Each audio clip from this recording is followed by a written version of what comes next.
উন্নত জীবিকার স্বপ্নে জীবনের ঝুঁকি নিয়ে ভূমধ্যসাগরের উত্তাল ঢেউ উপেক্ষা করে ইউরোপে প্রবেশ করার প্রচেষ্টায় প্রাণ হারিয়েছে কত মানুষ তার নির্দিষ্ট পরিসংখ্যান হয়তো জানা নেই কারো।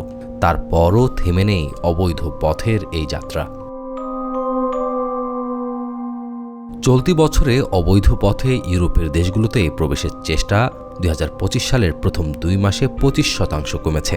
বিশেষ করে পশ্চিম বালকান অঞ্চলে অবৈধ অভিবাসীদের আসার প্রচেষ্টা গত বছরের এই সময়ের তুলনায় 64% কম। তবে লিবিয়া দিয়ে ভূমধ্যসাগরীয় রুটটি ব্যবহার করে অসংখ্য বাংলাদেশি ইউরোপে ঢোকার চেষ্টা করছে। অন্যান্য রুটে কমলেও এই রুটটিতে এই প্রচেষ্টা বেড়েছে 48%।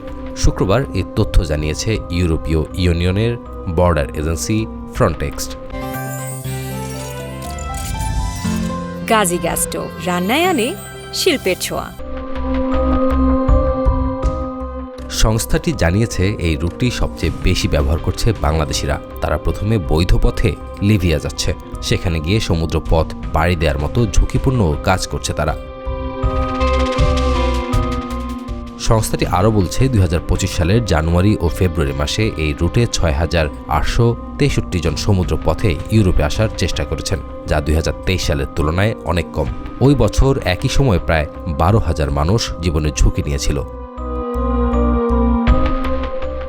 সংস্থাটি আরও জানায়, লিবিয়ার মানব পাচারের সঙ্গে জড়িতরা এখন দ্রুতগতির স্পিডবোট ব্যবহার করছে, যেন কর্তৃপক্ষ তাদের ধরতে না পারে।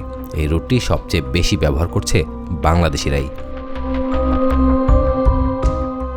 গত 2 মাসে সবচেয়ে বেশি 7,182 জন মানুষ পূর্ব আফ্রিকা রুট দিয়ে ইউরোপে ঢুকেছে, যা গত বছরের তুলনায় 40% কম।